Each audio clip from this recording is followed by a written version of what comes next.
بسم اللہ الرحمن الرحیم۔ السلام علیکم سامعین کرام۔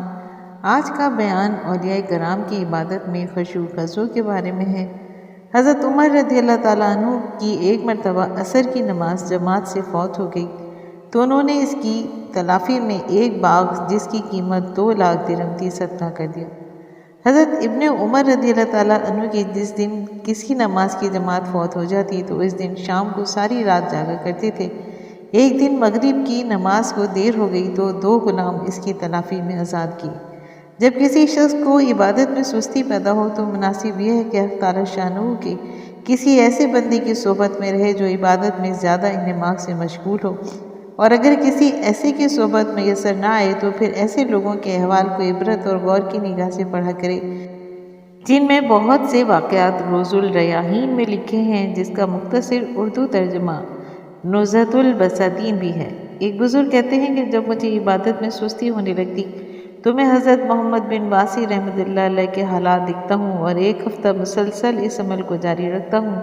اسی طرح دوسرے اولیاء اللہ کی سوانح عمریہ بھی ہیں، بشرطے کہ معتبر حضرات کی لکھی ہوئی ہوں کہ ان لوگوں کے احوال کا دیکھنا اس شوق کے پیدا کرنے کے لیے بہت زیادہ مفید ہے۔ اور چیز بھی سوچنے کی ہے کہ ان کی ساری مشقتیں اور محنتیں آخر ختم ہو گئیں، لیکن اب ہمیشہ کے لیے ان کی نعمتیں، ان کی راحتیں باقی رہ گئیں جو کبھی بھی ختم ہونے والی نہیں ہیں۔ کس قدر حسرت ہے ہم جیسوں پر جو ان احوال کو جانتے اور دیکھتے ہوئے بھی دنیا کمانے میں اور دنیا کی لذتوں میں مشغول رہتے ہیں، اور ان ہمیشہ کے مزے اڑانے والوں کے حالات سے بھی نصیحت نہیں پکڑتے۔ حضرت علی کرم اللہ وجہہ کا ارشاد ہے، اور بعض لوگوں نے اس کا حضور اکرم صلی اللہ علیہ وسلم کا ارشاد بتایا ہے کہ اللہ تعالیٰ شانہ ایسے لوگوں پر رحم فرمائے جن کو لوگ بیمار سمجھیں اور وہ واقعی میں بیمار نہ ہوں۔ حضرت حسن بصری رحمۃ اللہ علیہ فرماتے ہیں کہ ان کو عبادت کی کثرت سے مشقت میں ڈال رکھا ہے جس سے لوگ ان کو بیمار سمجھتے ہیں۔ ان کا یہ بھی ارشاد ہے کہ ہم نے ایسے حضرات کو دیکھا ہے اور ان کی صحبتوں میں رہا ہوں جن کو دنیا کی کسی چیز کے آنے سے خوشی نہیں ہوتی تھی، جانے سے رنج نہ ہوتا تھا۔ ان کی نگاہ میں دنیا کے معلومات کی حقیقت اس مٹی سے زیادہ ذلیل تھی جو جوتوں میں لگی رہتی ہے۔ میں نے ایسے لوگوں کو بھی دیکھا ہے کہ عمر بھر میں کبھی نہ ان کا کوئی کپڑا طے ہو کر رکھا گیا، نہ کبھی کسی کھانے کی چیز کے پکانے کی فرمائش کی، نہ کبھی سونے کے لیے ان کو بستر کی ضرورت ہوئی۔ زمین پر لیٹے اور سو گئے، زمین کے اور ان کے درمیان میں کوئی چیز بھی آڑ نہ ہوتی تھی۔ وہ لوگ اللہ کی کتاب پر ہمیشہ عمل کرنے والے تھے، اس کے نبی صلی اللہ علیہ وآلہ وسلم کی سنت کا اتباع کرنے والے تھے۔ جب رات ہو جاتی تو ساری رات پاؤں پر نماز میں کھڑے رہتے تھے یا زمین پر اپنے منہ کو سجدے میں بچھا دیتے تھے، اور ان کی آنکھوں سے ان کے رخساروں پر آنسوں کی لڑی بندھی رہتی تھی۔ رات بھر اپنے رب سے باتیں کرتے رہتے تھے۔ صحیح حدیث میں آیا ہے کہ نمازی آدمی اللہ تعالیٰ سے باتیں کرتا ہے، عذاب سے نجات کو اپنے مولا سے مانگتے رہتے ہیں۔ جب کوئی نیک کام ان سے ہو جاتا ہے اس پر اللہ تعالیٰ کا بڑا شکر ادا کرتے ہیں، اس سے خوش ہوتے ہیں اور اس کی قبول کی دعا کرتے ہیں۔ جب کوئی بری بات ہو جاتی ہے اس سے بہت رنجیدہ ہوتے ہیں، اللہ سے توبہ کرتے ہیں، معافی کی دعا اور استغفار کرتے ہیں۔ اسی حال میں انہوں نے اپنی عمریں گزار دیں۔ حضرت عمر بن عبدالعزیز رحمۃ اللہ علیہ جب بیمار ہوئے تو ایک مجمع میں ان کی عبادت کے لیے گئے۔ ان میں ایک نوجوان نہایت کمزور اور زرد رنگ، دبلا پتلا بھی تھا۔ حضرت عمر بن عبدالعزیز رحمۃ اللہ علیہ نے دریافت فرمایا کہ تمہارا یہ کیا حال ہو رہا ہے؟ وہ کہنے لگے اعذار اور بیماریاں لاحق گئیں۔ حضرت عمر بن عبدالعزیز رحمۃ اللہ علیہ نے فرمایا کہ نہیں، صحیح بات بتاؤ۔ وہ کہنے لگے کہ میں نے دنیا کا مزہ چکھا، وہ بہت ہی کڑوا نکلا۔ اس کی رونق، اس کی حلاوت، اس کا لطف، اس کی راحت میری نگاہ میں بہت ہی ذلیل بن گئی۔ اس کا سونا اور اس کا پتھر میری نگاہ میں بالکل برابر ہے، اور اللہ تعالی شانہ کا عرش گویا ہر وقت میرے سامنے رہتا ہے، اور میدان حشر میں ایک جماعت کا جنت کی طرف جانا اور دوسری جماعت کا جہنم میں پھینکا جانا میری نگاہ کے گویا سامنے رہتا ہے، جس کی وجہ سے میں سارے دن اپنے آپ کو روزے میں پیاسا رکھتا ہوں اور ساری رات اللہ کی یاد میں جاگتا رہتا ہوں، اور یہ دونوں چیزیں بھی اللہ تعالیٰ کے ثواب اور عذاب کے مقابلے میں کوئی بھی حقیقت نہیں رکھتی۔ حضرت داؤد طائی رحمۃ اللہ علیہ روٹی کے ٹکڑے پانی میں بھگوئے ہوئے پی لیا کرتے تھے، روٹی نہیں کھاتے تھے۔ کسی نے ان سے اس کی وجہ دریافت کی تو فرمایا کہ اس کے پینے میں اور روٹی چبا کر کھانے میں قرآن پاک کی 50 آیتوں کا حرج ہوتا ہے۔ ایک دن ان کے گھر میں کوئی شخص آیا، وہ کہنے لگا کہ آپ کے حجرے کی کڑی ٹوٹ گئی ہے۔ وہ فرمانے لگے کہ میں نے تو 20 برس سے اس کی چھت نہیں دیکھی۔ یہ حضرات جیسے فضول بات کرنے سے اعتزاز کرتے تھے، ایسے ہی ادھر ادھر فضول دیکھنے سے بھی بچتے تھے۔ محمد بن عبدالعزیز رحمۃ اللہ علیہ کہتے ہیں کہ میں احمد بن رضین رحمۃ اللہ علیہ کے پاس صبح سے عصر تک رہا، میں نے ان کو ادھر ادھر دیکھتے ہوئے بھی نہیں دیکھا۔ کسی نے ان سے اس کے متعلق پوچھا تو فرمایا کہ اللہ تعالیٰ نے یہ آنکھیں اس لیے دی ہیں کہ ان سے اس کی عظمت اور بڑائی کی چیزوں کو عبرت کی نگاہ سے دیکھیں، جب یہ نہ ہو تو وہ دیکھنا خطا ہے۔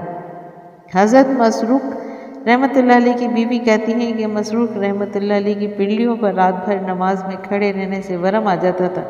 جب وہ نماز میں منہمک ہوتے تو میں ان کے پیچھے بیٹھی ہوئی ہوتی اور ان کی حالت پر ترس کھا کر روتی رہتی تھی۔ حضرت ابو دردہ رحمت رضی اللہ تعالیٰ عنہ فرماتے ہیں کہ اگر دنیا میں 3 لذت کی چیزیں نہ ہوتی تو میرے لیے اس دنیا میں ایک دن جینا بھی گوارا نہ ہوتا۔ ایک سخت گرمی کے دن دوپہر کے وقت روزے میں پیاسے رہنے کی لذت، دوسری آخری شب میں سجدہ کرنے میں جو لطف آتا ہے اس کی لذت، تیسری ایسے بزرگوں کی صحبت جن کی باتوں میں سے عمدہ میوے ایسے چنے جاتے ہیں جیسے باغ میں سے عمدہ پھل چھانٹ کر چنے جاتے ہیں۔ اسود بن یزید رحمۃ اللہ علیہ عبادت میں اتنی مشقت اٹھاتے اور گرمیوں کی شدت میں روزے رکھتے کہ ان کا بدن کالا پڑ گیا تھا۔ علقمہ بن قیس نے ان سے پوچھا کہ آپ اپنے بدن کو اس قدر عذاب کیوں دیتے ہیں؟ فرمانے لگے کہ قیامت میں اس کے اعزاز کے لیے، یعنی یہ مشقت اس لیے اٹھاتا ہوں کہ قیامت کے دن اس بدن کو اعزاز نصیب ہو جائے۔ ایک بزرگ کا قصہ لکھا ہے کہ وہ روزانہ 1000 رکعت نماز کھڑے ہو کر پڑھتے، جب پاؤں رہ جاتے یعنی کھڑے ہونے سے عاجز ہو جاتے تو 1000 رکعت بیٹھ کر پڑھتے اور عصر کی بعد عاجزی سے بیٹھ کر کہتے کہ اللہ، اس مخلوق کا بڑی حیرت ہے کہ کس طرح انہوں نے تیرا بدل دوسری چیزوں کو بنا لیا ہے۔ کیسی تعجب کی بات ہے کہ ان کا دل تیرے سوا کسی چیز کی طرف مانوس ہو جاتا ہے، بلکہ تعجب کی بات یہ ہے کہ تیرے ذکر کے سوا کوئی دوسری چیز ان کے دل میں کسی طرح چمکتی ہے۔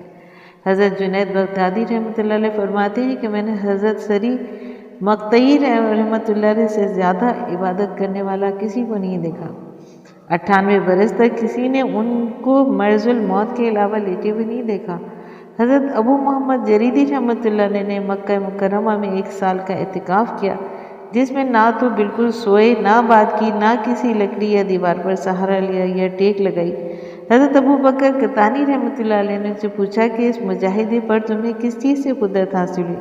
وہ فرمانے لگے، اللہ تعالیٰ شانہ نے میرے باطن کی پختگی کو دیکھا، اس نے میرے ظاہر کو اس پر قدرت حاصل فرما دی۔ حضرت ابو بکر قطانی نے یہ سن کر سوچ اور فکر میں گردن جھکا لی اور تھوڑی دیر سوچتے رہے، پھر اس سوچ و فکر میں چلے گئے۔ ایک شخص کہتے ہیں کہ میں حضرت فتح بن سعید موصلی کے پاس سے گزرا اور وہ دونوں ہاتھ پھیلائے رو رہے تھے اور ان کے آنسو انگلیوں کے بیچ میں کونے کے نیچے گر رہے تھے اور وہ زور سے رو رہے تھے، یعنی آنسو میں خون کی آمیزش تھی۔ میں نے ان سے قسم دے کر پوچھا کہ یہ خون کے آنسو کس صدمے سے گرا رہے ہیں؟ خیر تو ہے، کیا آفت آ گئی؟ وہ فرمانے لگے کہ اگر تم قسم نہ دیتے تو میں نہ بتاتا۔ ہاں، میں اس پر رو رہا ہوں کہ میں نے حق تعالیٰ شانہ کا جو حق مجھ پر تھا اس کو ادا نہیں کیا۔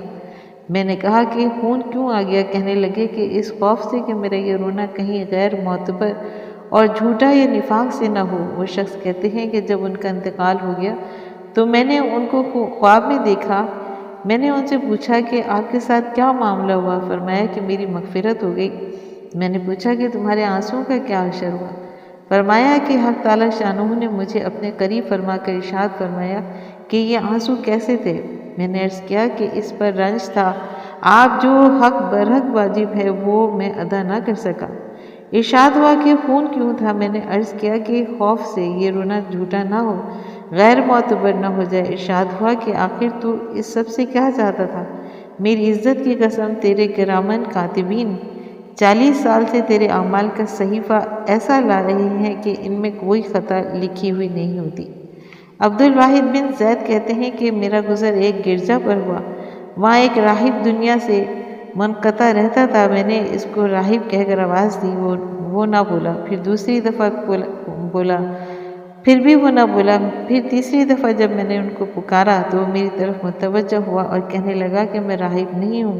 راہب وہ شخص ہوتا ہے جو اللہ تعالیٰ شانہ سے ڈرتا ہو، اس کی کبریائی میں اس کی تعظیم کرتا ہو، اس کی بلاؤں پر صبر کرتا ہو، پھر اس کے تقدیری فیصلوں پر راضی ہو، اس کی نعمتوں پر شکر کرتا ہے، اس کی عظمت کے سامنے تواضع سے رہتا ہو، اس کی عزت کے مقابلے میں اپنے آپ کو ذلیل رکھتا ہے، اس کی قدرت کا معاملہ اطاعت کرنے والا ہو، اس کی ہیبت سے عاجزی کرتا ہو اور اس کے حساب سے اس کے عذاب کی ہر وقت فکر میں رہتا ہو، دن میں روزہ رکھتا ہو، رات کو بیدار رہتا ہو، جہنم کے خوف نے اور میدان حشر کے سوال نے اس کی نیند اڑا دی ہو، جس میں یہ باتیں ہوں وہ راہب ہے۔ میں تو ایک ہڑکایا ہوا کتا ہوں، اس وجہ سے یہاں بیٹھ گیا ہوں کہ کہیں کسی کو کاٹ نہ کھاؤں۔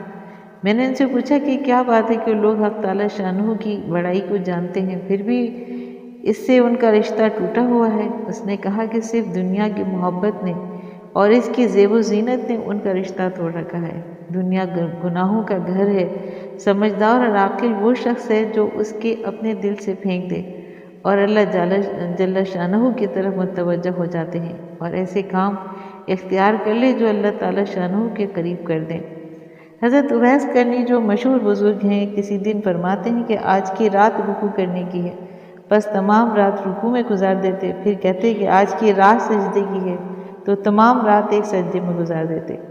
جب عتبہ غلام طائف ہوئے تو کھانے پینے کی ذرا بھی پرواہ نہ کرتے تھے۔ ان کی ماں نے ایک مرتبہ ان سے کہا کہ کچھ راحت بھی لے لیا کرو۔ کہنے لگے کہ اس پر رحم کر، کھانے ہی کے لیے یہ سب کچھ کر رہا ہوں، تھوڑے دن کی مشقت ہے، پھر ہمیشہ ہمیشہ راحت ہی لینا ہے۔ سامعین کرام، امید کرتی ہوں کہ آپ کو آج کا بیان پسند آیا ہوگا، تو آپ اپنے چینل فضائل اسلام کو لائک اور سبسکرائب کیجیے اور ساتھ لگے بیل آئیکن کو پریس کیجیے تاکہ آنے والی نئی ویڈیوز کا نوٹیفیکیشن آپ کو سب سے پہلے ملے۔ شکریہ۔